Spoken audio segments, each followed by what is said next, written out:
I always loved my 3DS. It might not have received as much love as my Switch or my Vita. However, it still offered a great variety of games. Plus, it also offered a great variety of ports. Wii, Wii U, N64 and even some PS2 ports. And in this video, I would like to go through the ones that I have enjoyed the most, be it the official ones or even the unofficial, the homebrew ports, cause these are even more impressive as they were made usually by individuals, not by the whole studios. So, let's get into it. If you are here first time, welcome, I'm Zealous Chuck. Usually we're doing Vita stuff in here, but today we are doing 3DS video. We are doing it thanks to the votes of my joiners and Patreons who has decided so. To be honest, it was meant to be released a while back, but I injured my ankle, and, I was feeling kind of demotivated and I cannot make a video if I don't feel like it. But now I started to mess with my 3DS again. I was all pumped up, so we're doing it now. And we are starting with the first official port of Resident Evil Revelations. I was playing this game for the very first time on my Wii U. Then I found out there is a 3DS version. At first I didn't really believe it was a full port. Then I've tried it and my mind was truly blown, cause it was a full-blown 3DS version of the console quality game. Single player as well as raid mode. And it worked also on the old 3DS. This was truly groundbreaking finding for me, cause back then I didn't really believe 3DS was capable of something like this. I might have been a little bit doubtful about its capabilities, but the developers of this game proved me wrong, and I was very thankful for that. Cutscenes are a bit downscaled, game runs in 3DS resolution, which is absolutely fine. I still like the graphics even nowadays. It's not as detailed, the lightning and shadows are not as pronounced, but the frame rate is solid and the game is enjoyable. There are some more differences between console and 3DS version. They are mostly in raid mode. In 3DS version they have also added an option to aim from first person perspective, not just from behind the shoulder. And on top of that, there is even an option of using gyro controls. Controls customization is very good. When I'm aiming with C-stick, it is a bit finicky, but I think I've played majority of game like that without any issues. I've put like 10 hours into this game according to my save state. Never finished it though. I later just lost my interest because I've already beaten the game on my Wii U. And the controls in there were much superior. I also never played it in 3D, I never really was a fan of this feature.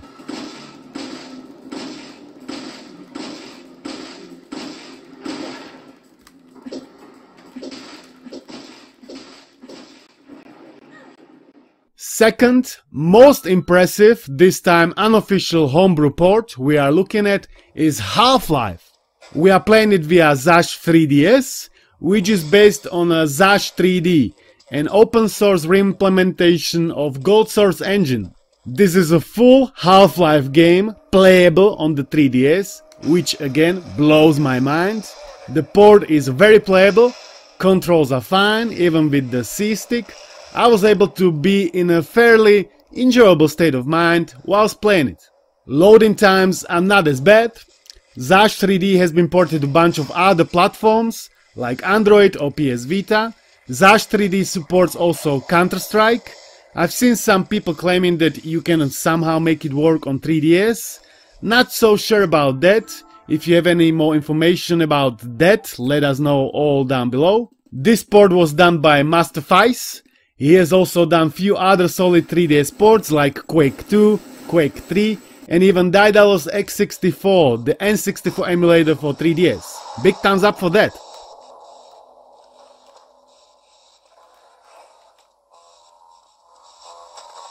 Kurwa. Third is an official port. We are mixing it, one homebrew and one official, so it is more colorful. So, third is a port of Hyrule Warriors Legends. Similarly like the Resident Evil Revelations, I've played Hyrule Warriors first on the Wii U, and just then I've tried it on my 3DS, and again I was expecting some missing content, some cut corners, but to my surprise, They have actually added more content, at least in single player campaign. They have also removed bunch of stuff like multiplayer, challenge mode and whatnot, but for my single player needs, this was more than I ever needed. To kick ass with Zelda and Link and bunch of other characters, to gain experience, to unlock new maps, and all of this in the palms of my hands. That was the biggest thing for me, handheld, you know, because I could have held Wii U in my hands, but it wasn't really portable, it was just like a fancy remote player. Whereas 3DS, that was a true handheld. And I loved it. At number 4 is an homebrew port of original Fallout by Mr. Who. In the words of its creator, quote, "Looking into the more recently officially added SDL support, I thought Fallout 1 was a fun project to look into. This is a quick and crappy port of Fallout 1 to 3DS, unquote. That was the first pre-release build 0.1, now we are at the version 0.4. When I first launched it, I gotta be honest, it truly blew my mind. Not sure how many times I said it already, but I feel like this is not the last time, cause we are just at the number 4. When I was playing version 0.3, it wasn't as refined, but with the latest 0.4 release, all problems I had with it were fixed. Joystick and C-stick are now supported, you are moving mouse cursor with joystick, and you are scrolling the map with C-stick, same like on the Vita port. Right trigger is left mouse click, and left trigger is right mouse click. You can swap screens, and also you can scale it to make it larger or smaller. All of this is possible because this is a port of Fallout Community Edition, aka reverse engineered original Fallout, done by Alex Batalo, big up to him. I've played already bunch of Fallout versions, on Steam Deck, on Vita, on Android, and I can tell you one thing, this is by far my most favorite version to play. 3DS has this weird dual screen layout, which is great for this game in my opinion.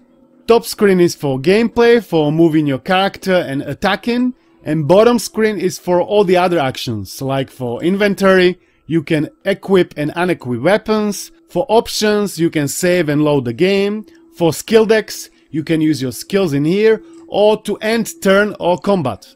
And also all the letters and sentences are nicely visible. There are some minor issues, but even in this state, it is a blast to experience original Fallout on 3DS. I would have never thought this was possible, cause this is one of my most favorite games, and to play it on a 3DS is like a dream come true. Your bones are scraped clean by the desolate wind. Your vault will now surely die, as you have. Now we're gonna check out this gaming chair from the company Symino that was sent to me for review, huge thanks to the company. It weighs around 22 kilograms, black color, and the manufacturer is Ailishiang Zavongai. Quite a long name for a manufacturer. Now we're gonna do a quick unboxing. All the contents are neatly packed inside. My model is this one, premium breathable in black color. It took me roughly half an hour to build it. It was fairly straightforward process. I was rather following manuals, so it's all correct at the first time, cause last year I was building, I had to go back and fix my mistakes more than once, and I'm learning from my own mistakes. So I put the wheels into the base, then I screwed in the armrests on the seat, inserted it into the wheels, I screwed the backrest from both sides, and that was pretty much it. Now it's all built, and what's the quality like? The quality is not bad. The surface is made out of, they call it fox fur. It is synthetic material. They claim it is breathable, but it is as breathable as foam with synthetic material on top can be. Not much, especially at the summertime. When I sit into it, it's comfortable. The size also suits me. I'm about 185 centimeters tall. Backrest is adjustable. It can hold in plenty positions from 90 degrees to 150 degrees, and the maximum load is about 200 kilograms. It has also this leg holder, so you can almost be in a horizontal position. Not sure who would want to be like that, certainly not me. Armrests are adjustable. There are also two support pillows, one under your neck and second under your lower back. This exact model is selling for 200 euros right now. With my discount code you can get 35% off, so the price goes down to 130 euros.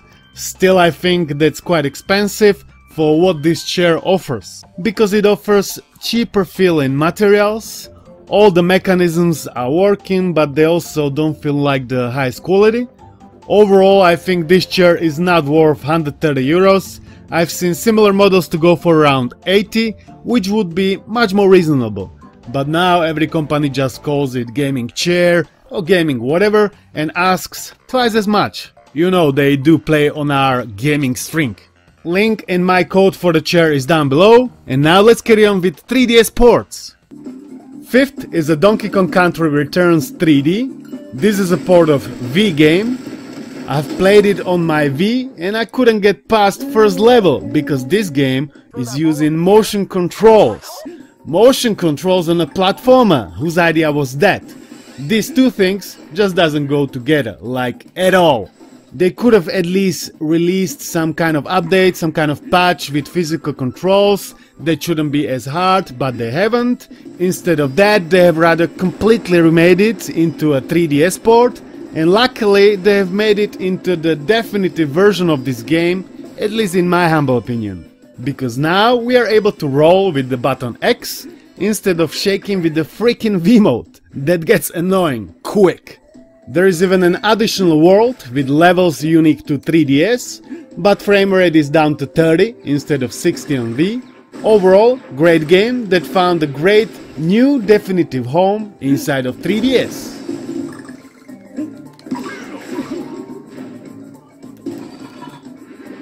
Number 6 is a homebrew port of, it was meant to be Shadow Warrior, because I enjoyed that one more, but I couldn't make it to run, so it is a port of Blood, old school first person shooter. This one works, but not in full screen. It is just an initial release, 0.01, also by Mr. Who. He made few more very interesting 3DS ports like Heart of the Darkness, Devolution X, Open Beads of Rage, DOSBox, aforementioned Fallout, and also JFSW and JF Blood. Seems like he's a veteran from 3DS homebrew scene. Your ports are greatly appreciated, brother, if you're watching, even when they are not in full screen.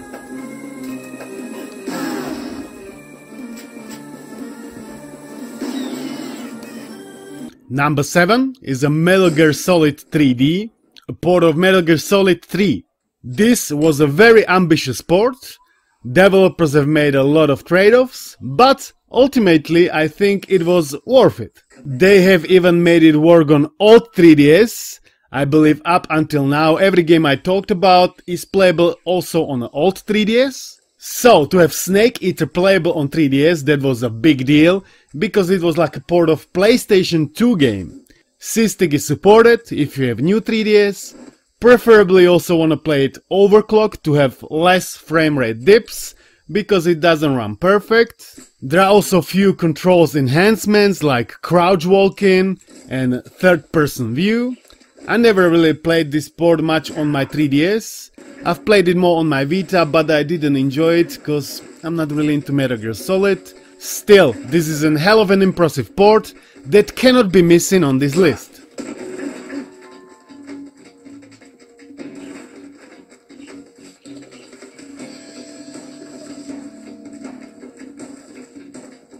Let's move on to number 8, homebrew port of Sonic Mania. This was a very unexpected port that happened thanks to Sonic Mania being decompiled. Then bunch of ports appeared, like for PS Vita, for Android, for Wii U, and then even for 3DS. Not sure exactly about the order, but they all happened. Sonic Mania Plus DLC is supported. 3D stages are a bit slower. Overall, amazing port that made a lot of Sonic fans ecstatic.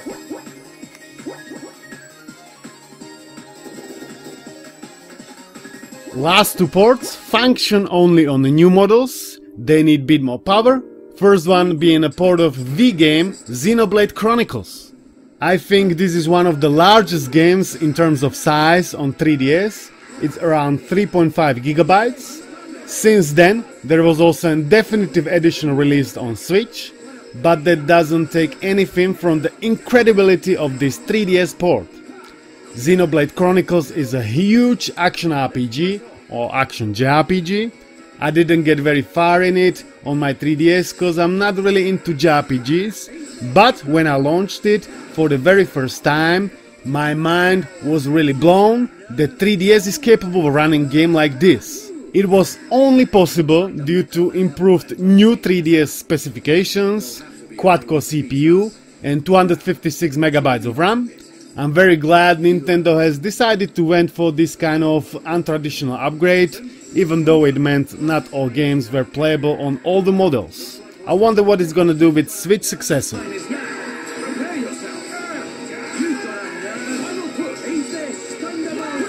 Last and the biggest 3DS port of all times, in my humble opinion, is the Homebrew GTA 3 port, which finally brought this Rockstar series even into the 3DS world. I would have never thought this game could even run on 3DS, but here we are and it runs pretty well. And once again, all thanks to the reverse engineering of original GTA 3. Because this is not exactly GTA 3, but RE3. No, not Resident Evil 3, but more like a reverse engineered GTA 3. My mind was blown when I've seen this port to drop on PS Vita, and my mind was blown times 2 when I've seen this port to drop on 3DS, because it's weaker, you know. It runs acceptably good, definitely playable, and definitely worth installing if you haven't already. If you don't know how, unfortunately I cannot help you with that, but I'm sure Google or YouTube search will show you a bunch of answers you're looking for.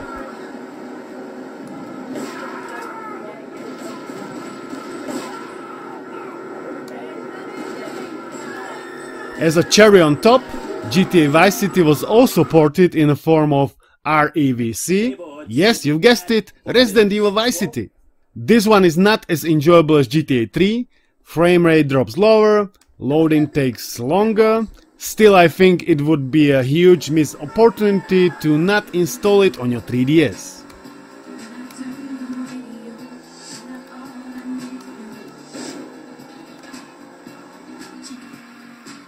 That would be it for this video. There are a bunch of other cool ports on the 3DS. Let me know your favorites one down below. If you've enjoyed this video and you want to see more like this, give this video a thumbs up or even consider joining or becoming Patreon. It helps a lot. I would like to thank you all for watching. Thanks to all of my supporters and I'll see you in the next one. Peace!